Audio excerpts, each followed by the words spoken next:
And welcome back, guys, to the channel. This is Maverick here, and today we are watching episode 4 of Monisha. So, 3 episodes into this series so far. Yeah, it's been pretty episodic, right? Pretty much follows the formula of a monster of the week, right? Except the monster in this sort of context is more not so much an antagonist or an enemy that they need to defeat, but still it's a case-by-case basis. Now, with this recent episode, though, especially at the very end of last episode and the developments within, I think it's quite clear that we now see some bad guys lingering around. There's probably a more coherent and long-term story revolving around this as well, and it probably ties into this episode. So we might just see our first multi-story, multi-episode arc, let's say. And of course, you know, the elephant in the room, Sapphee is apparently pregnant, question mark? I highly doubt so, unless Glenn was actually NTR'd, but well, that is a scenario for some other questionable sites, let's just say. So, in any case, let's get right into it and see what is up. Alright, let's begin in 3, 2, 1, play. Oh, back to the past.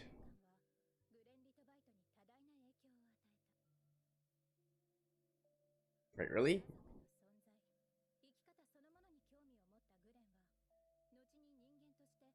I mean, is Sapphee supposed...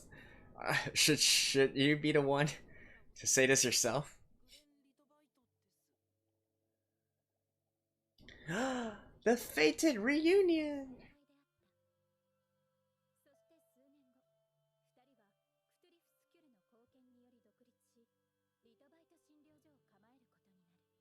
I wonder how...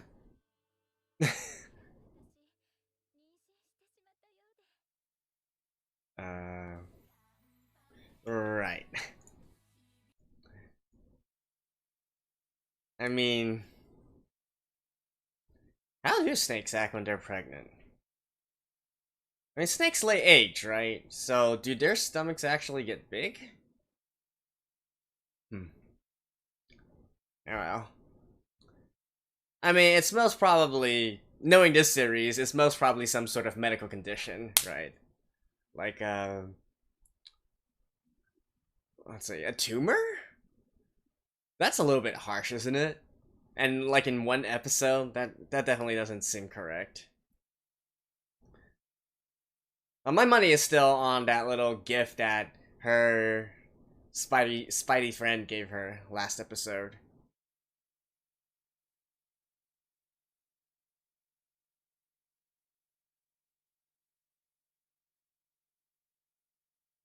Sapphee.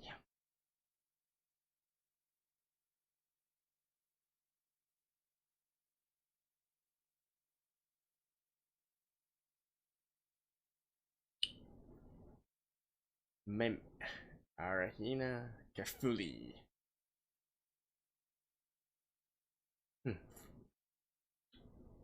I bet Glenn is probably gonna do something to Scatty, isn't he? Lamia with an incurable disease. Well.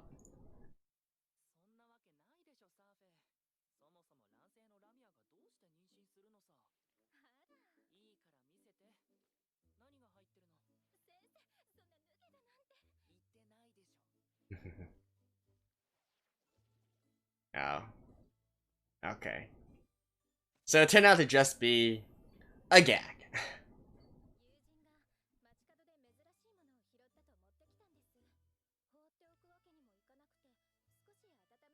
Talk about cliffhanger, guys.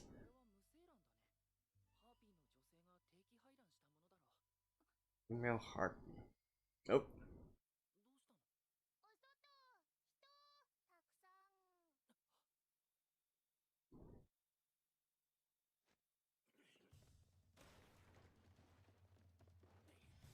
Proc.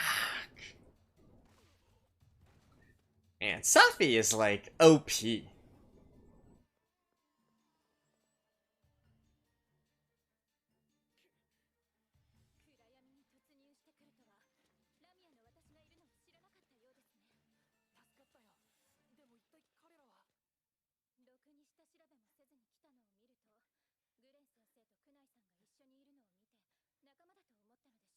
Really?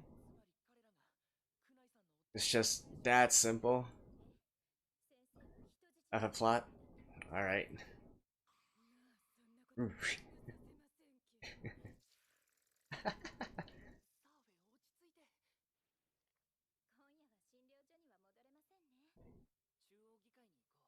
Damn that face.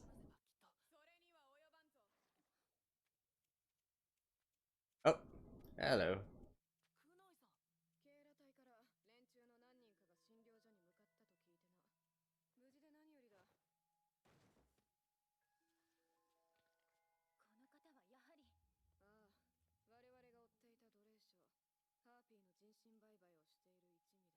Looks like a female.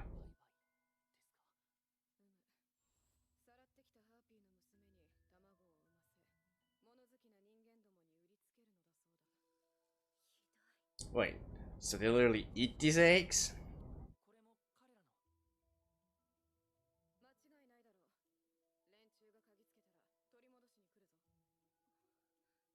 I...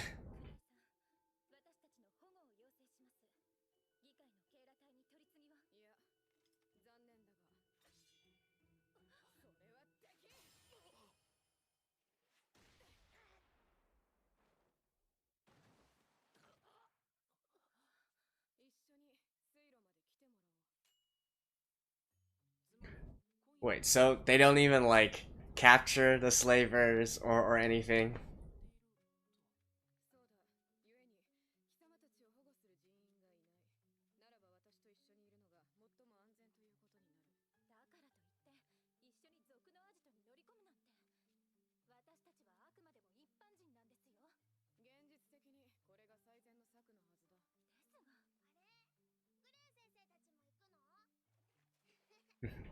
Oh.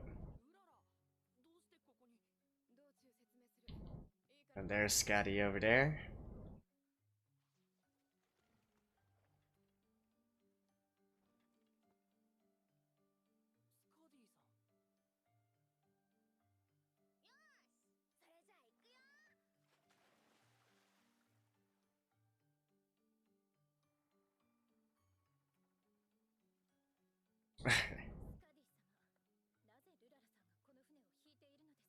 Good question.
Alright, come on.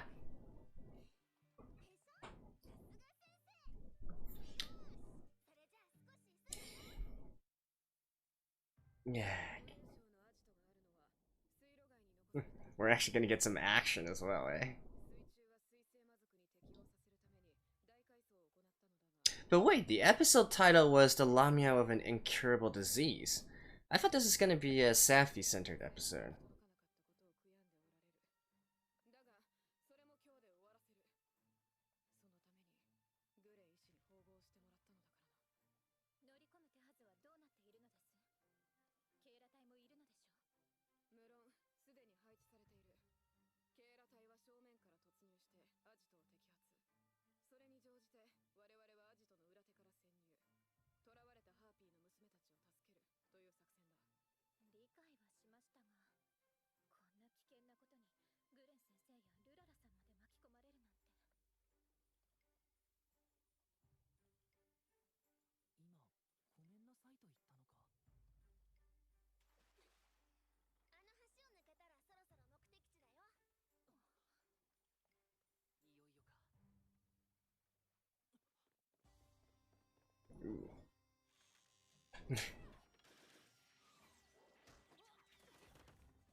Wait, why are you here?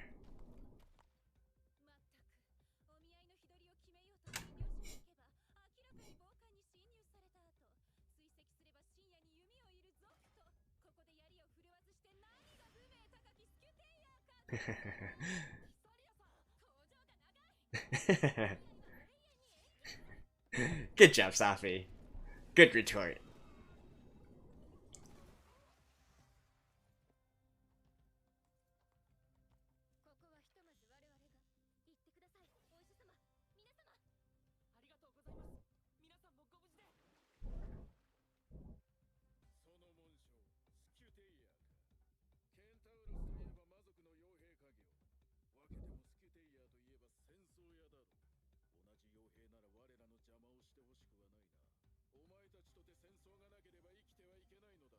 Really? They're a transportation service.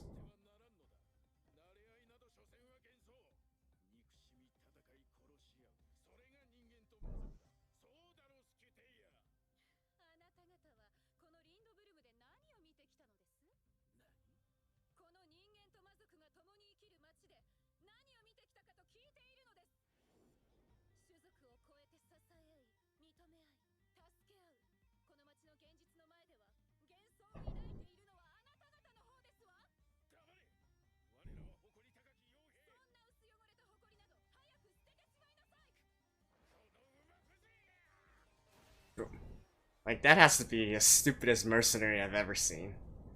Who the hell charges someone like a knight with a lance on foot with a sword? Oh my god, you call yourself mercenaries?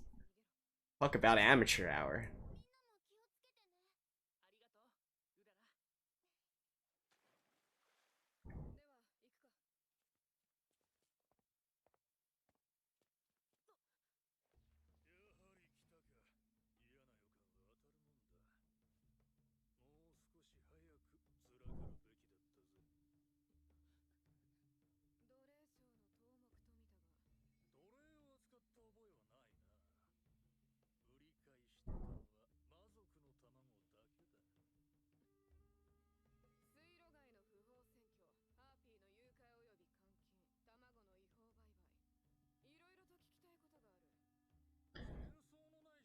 You're under arrest.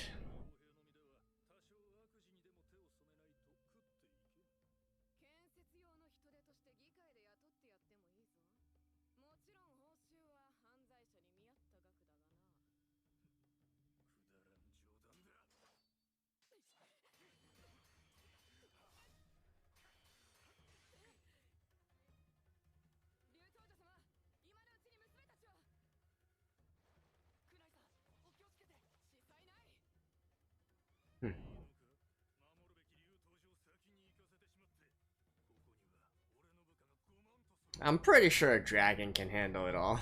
Yeah. He's an effing dragon.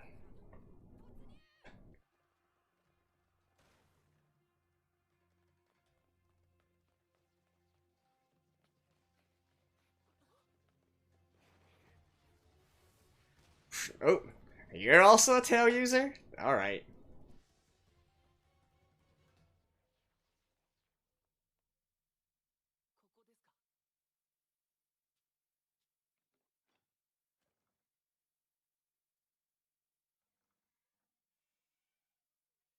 Oh, nobody's here. Oh, that was relatively easy.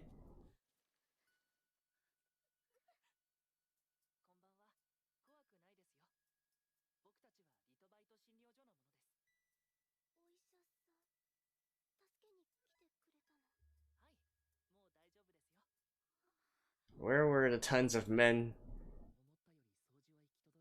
under that he was saying?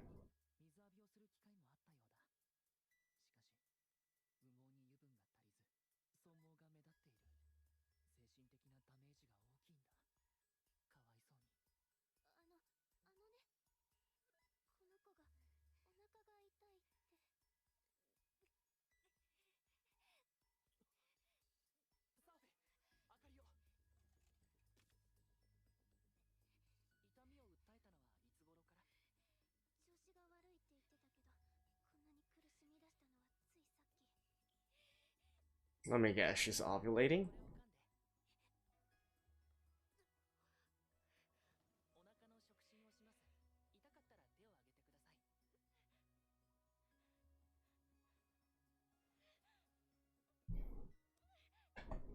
Right.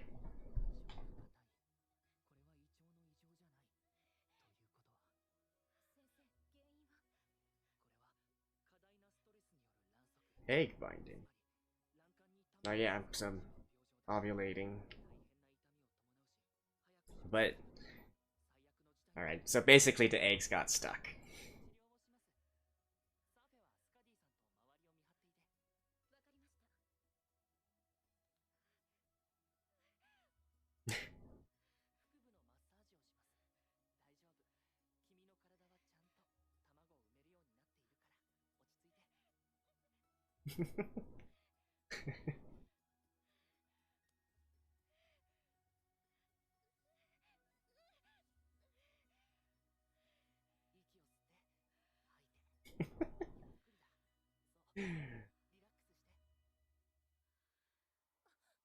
Oh.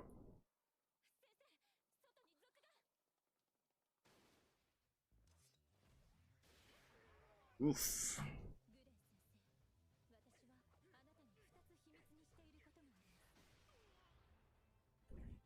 She's...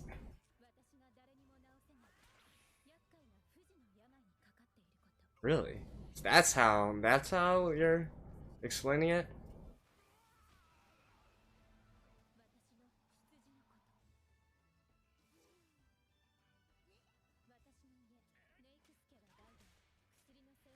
He probably comes from like a warrior clan.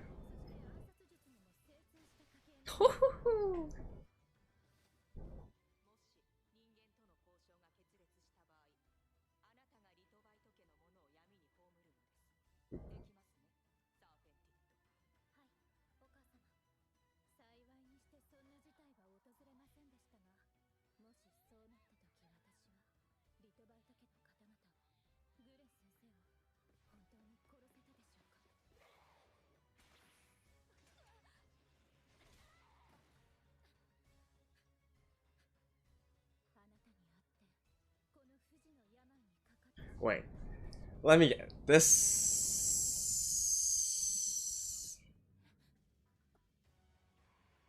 Oh, okay, it's poison.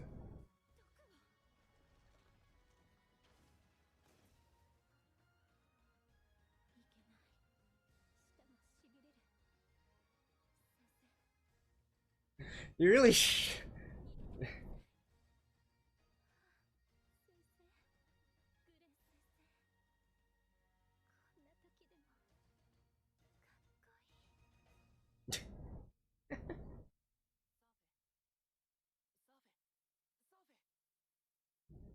I'm actually thinking that incurable disease that she was talking about is actually love sickness. You know what? I'll bet it right now. It's love sickness.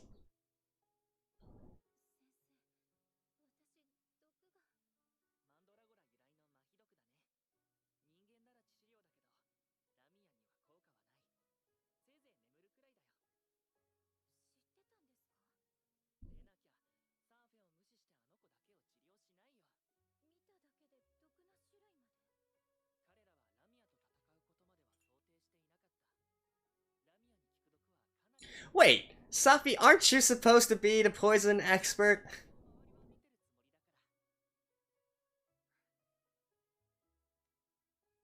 You have failed in your training, Sapphee.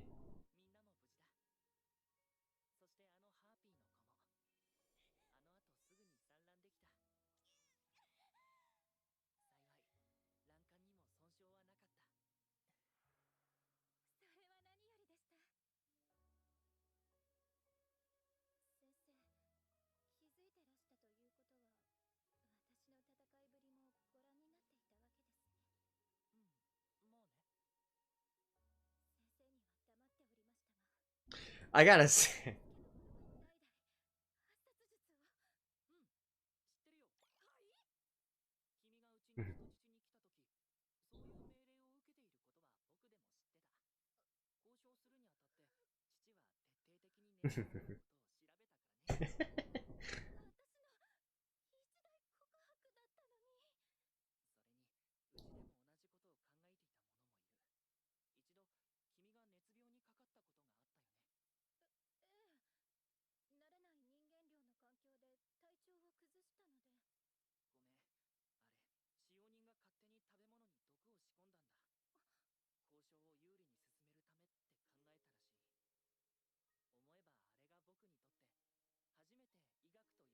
Like, I gotta say, for someone trained in a clan of assassins that specializes in poison and whatnot,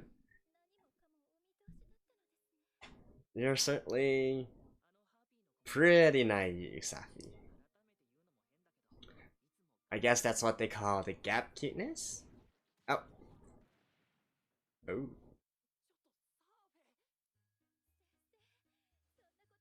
Wait, what?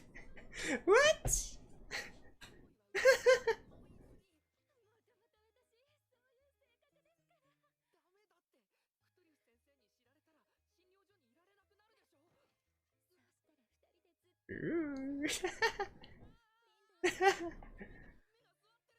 Alright, who's gonna come in now? Oh. Still paralyzed?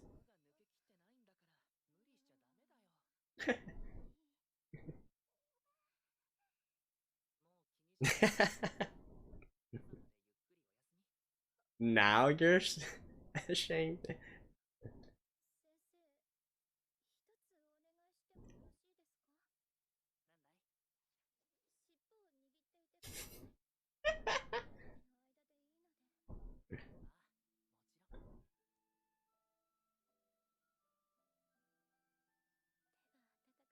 How old are you, Sapphee?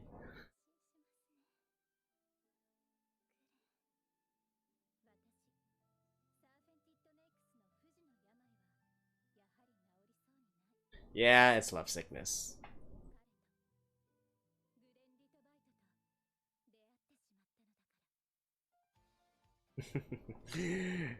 Alrighty then.